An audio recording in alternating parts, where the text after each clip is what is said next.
let me say this before I get started on chapters and verses. Yeah, do your disclaimer. Go ahead. Right. There were no chapters and verses in the early scrolls and texts. All right. These things really didn't come into existence until almost the 16th and the 17th century, when they started adding chapters and verses. So when people start talking about, chapter this, verse whatever, I'm like, okay, but that really don't mean nothing. But for the sake of our understanding right here, we're going to use the chapters and the verses. Now, okay. Abram, this man who later became known as Abraham, Abram was called the Hebrew. Now, it wouldn't have made sense for them to say Abram, the one who crossed over, because the literal word Hebrew in the so-called Hebrew language, which, by the way, is never mentioned in the Bible. There's nowhere in the Bible that anybody ever mentions that some Hebrew spoke something called the Hebrew language, all right? But that's another discussion by itself, too. We might get to some of that later on. But here's the bottom line, all right? The word Hebrew in Hebrew is pronounced Ivri. Ivri comes from Ivri, right, from the verb ever.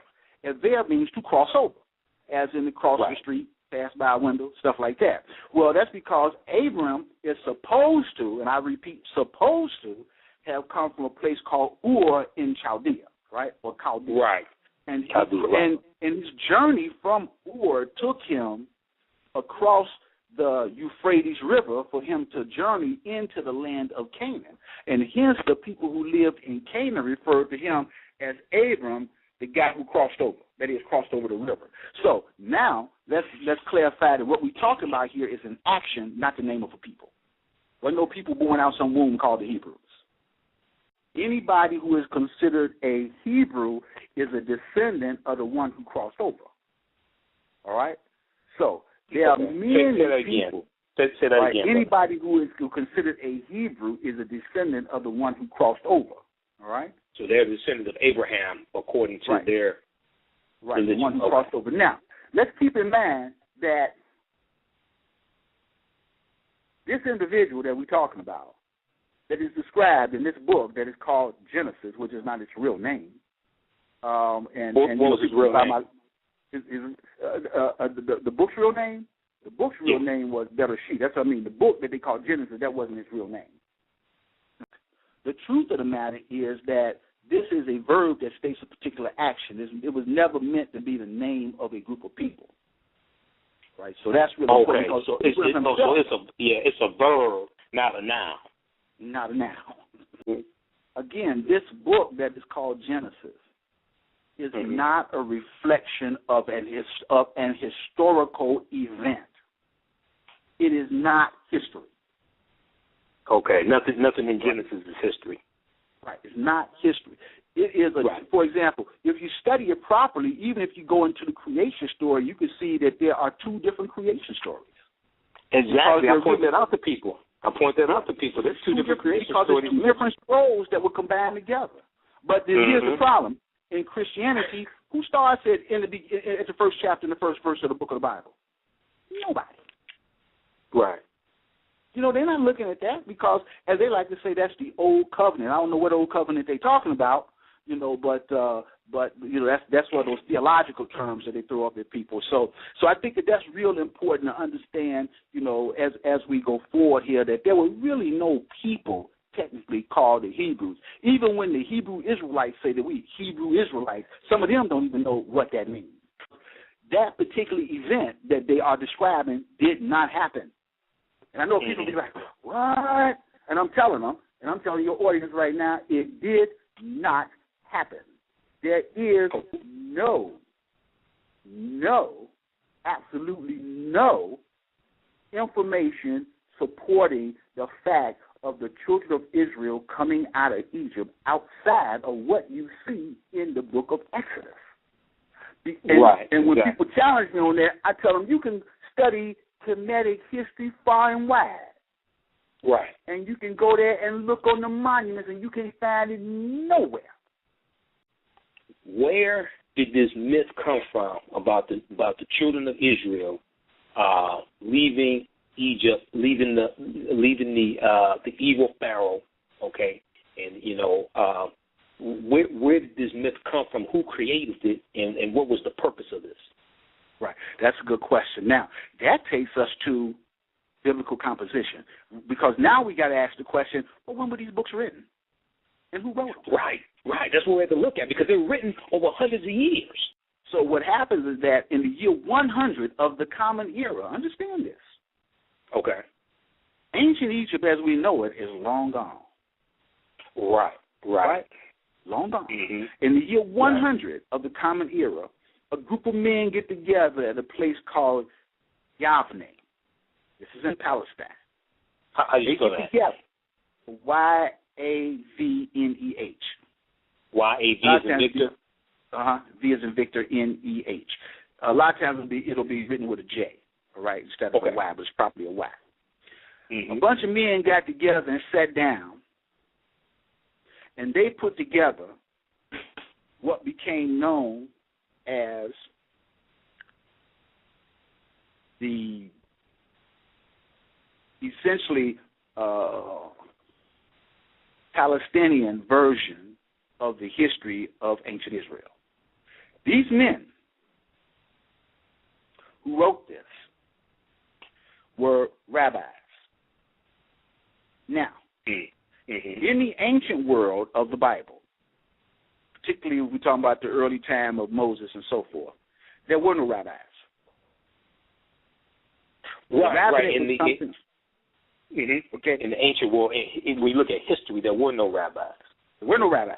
The rabbi is something that came up during the time of the Greco-Roman period, all right, because these people gained control of the temple because their particular people gained control. The history of Judah that you said is in the Bible, is that accurate? Is that a real historical account in the Bible, or is what's in the Bible about Judah, is that mythology? Yes, very good question, all right. My answer will be, first, a lot of mythology, and here's why. Yes. There's no record that has been found archaeologically or otherwise of the existence of a David or a Solomon or of the temple that they built.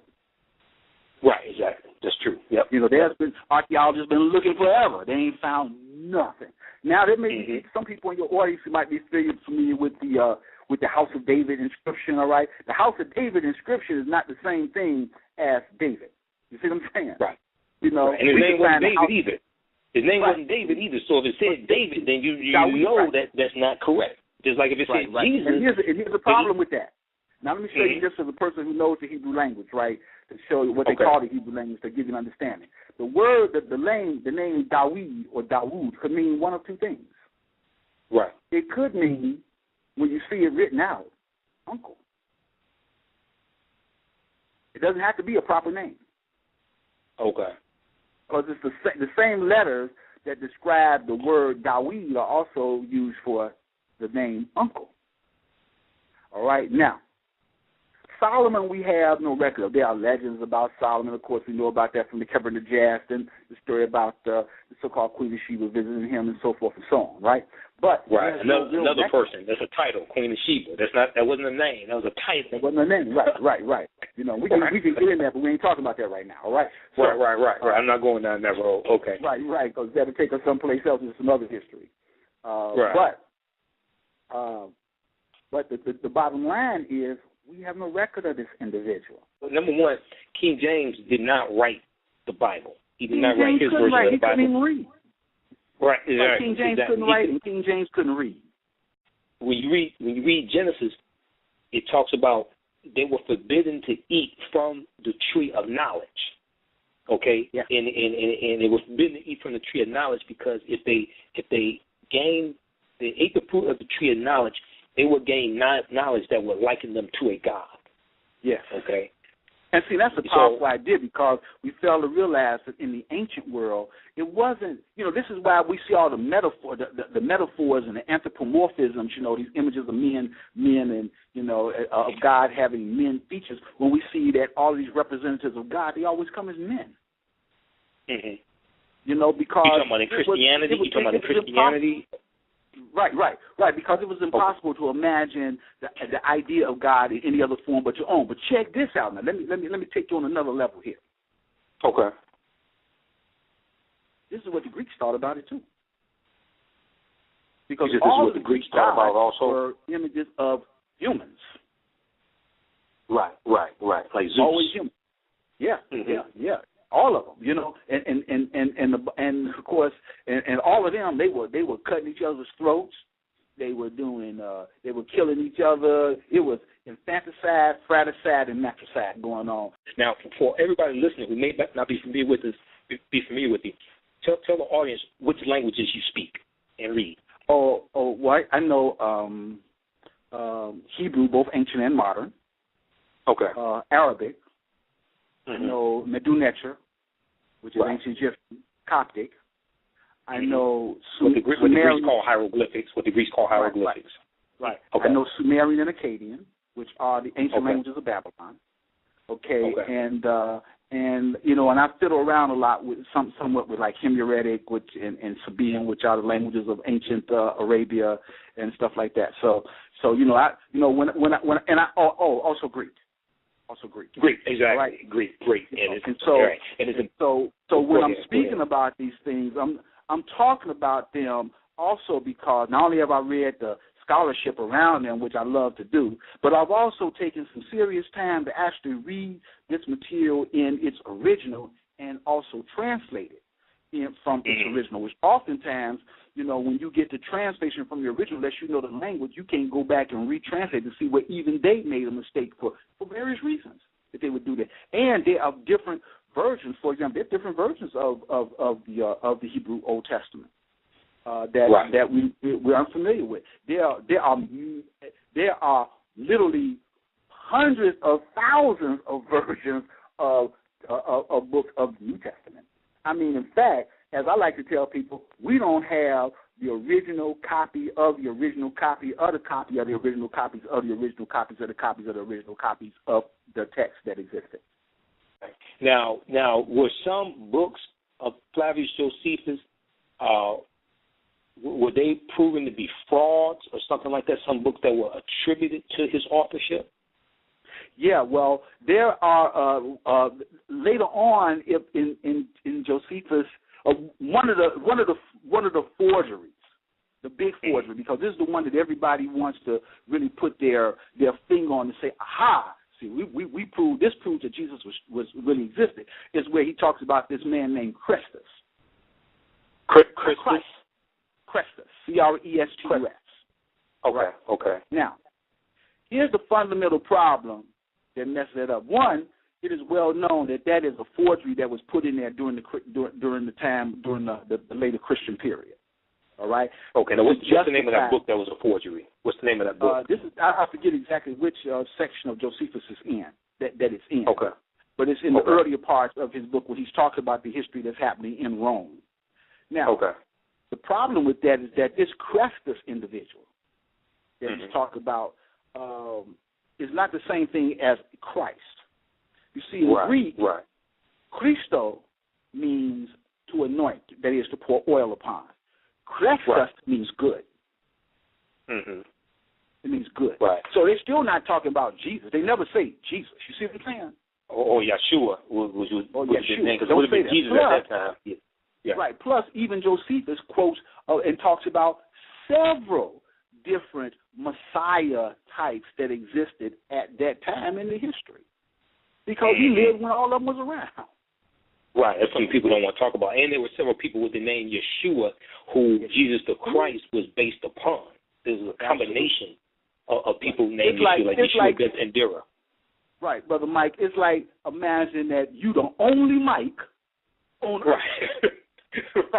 That your mama, for some odd reason, imagine, I'm going to call this boy Mike. I'm going to call him Michael. And nobody else got that name. So naturally, when we looking for, if we holler Mike, if we in a stadium with 6,000, 60,000 people, and we get on the microphone and say, Mike Robinson, will you please stand up? Mm-hmm. You don't expect at least maybe 150 Mike Robinsons to stand up. Only you want to stand up, but you're the only one. But in the ancient world, if you would, the scholars point out, if you went into a forum, into a stadium that they had down there, and somebody stood at the bottom and said, Yeshua. Right. 100 people might stand up. Who are you talking to, me? Right, exactly. We know that the book of Genesis, was written a long time after the events it seeks to portray. Let's answer this question quickly. We know that the first Bible was the Koine version of the Bible, and it was written in Greek. Okay, right. Why was the first Bible? Now, this was written between 50 and 100 A.D., somewhere around there. Yes. It consists of 45 books. A lot of people don't know that. The Council of Nicaea, 17 of those 45 books were removed, or 27 of those 45 books were removed, I think. Now, why was it written in Greek and not Hebrew? Well, that's a very interesting question, and that's the question I always raise with people. Now, the people who lived in Palestine, supposedly at the time of Jesus, spoke Aramaic, which is a language very similar to what we call Hebrew. But the book is written in Greek. Well, part of the reason is that when the book is being written, it is written in the language that is the intellectual language of the time. There are only certain people who could write that, and they were writing in Greek. Next, we know that none of the apostles wrote the books because they couldn't write, period. They couldn't write Aramaic, let alone Greek. All right? And here's the other element. There were only the force, the power that was running Palestine at that time was who? The Romans, and they spoke Latin. They didn't speak Greek. Right. But the intellectuals around them were speaking Greek because they were Greeks. You know, the Romans didn't want to be intellectuals. That wasn't their thing. They wanted to be warriors. They didn't care nothing about. They were warriors, right? All that, you know. And so that's a very, very, very good point because ultimately, and we don't begin to see this until much later on, that Greek becomes the intellectual language of the world. And of course, it's after the Greeks gain power, but they are also the spreading the various types of schools of thinking because they're studying the early Kemetic literature translated into Greek and so forth. So all of the literature that they could find, they were translating into the Greek language. And this particular literature that we have right now that we call the books of the New Testament, most of which are forgeries, were forged in Greek. Now, you said most of the books of the New Testament are forgeries? Yes. Now, when you say forgeries, are you saying they're forgeries because the names that have been attached to them as the authors are not the authors, or are you saying, like, tell me what you mean when you say that they're forgeries? Well, what I mean by that is, A, yes, the names attached to them are not the names of people who wrote them, and B, sometimes the way that they are written in such a way that they are not telling the truth. Sometimes when they're attacking some people as being false teachers, these are books that's being written by people who are false, who are false teachers, who are arguing against people who might be telling the truth. But they say that they're the false teachers, and they write the book in that way. And so they forge the story. Oh, okay. But when we look at either the Old Testament or New Testament, we aren't really looking at historical events. We're looking at mythology. Pretty much in the first place, you're looking at mythology. It's not because when you go to study world history, most of these events you don't see those events in world history. Right. You know what? It's like reading a good fairy tale, but it's a good one. Right. It's a good fairy tale or something. It's like watching Star Wars or something like that. But what happens is over time, these things have been pushed as historical realities, and mostly they have been pushed as realities for some political purpose. Exactly. All religion is a deification of someone's culture. As Dr. Ben used to teach us. It's always political. Mm-hmm. Now, lastly, a lot of people don't understand that the New Testament was actually written before the Old Testament. Absolutely. They don't do that. The New Testament is older than the Old Testament. The New Testament, as we said, was really written in Greek, Koine Greek, and it was written between 50 and 100 A.D. The Old Testament wasn't written till I think it was about the 5th century A.D. It was around 5th century. Well, we really don't get some of the earliest forms of it, except between say about 100 and about 400 of the Common Era. So about 100 to 400 A.D. That was when the Old Testament was written. Yes. Okay, during that period of time. Okay, so it was and so what they did was they wrote. Now the New Testament starts the story in the middle and goes to the end. The Old Testament starts at the beginning with creation and Adam and Eve, and then goes to the middle. Yes. So now they did the same thing with Star Wars. If you notice, yes. They started with Star Wars, The Empire Strikes Back, and the Return of the Jedi. They started at the middle and told the story to the end. Then they started with the last 3 installments, which started at the beginning and went all the way up to the middle with the creation of Darth Vader. Right. So what you see now is that the genre is not new. Right. And literary style is not new at all, and it's been copied, and it continues to be copied, even to today. But people are going to say this. It's like the Matrix. Right. Right. The Matrix is kind of written like that. So we begin. We begin to see, this genre which is consistent in Western thought. Exactly. Well, Brother Believe, for those that may want to bring you in for a lecture or something like that, how can people get in contact with you? They can contact me at my email, which is j-benlevi at neiu.edu. That's j-benlevi at neiu.edu.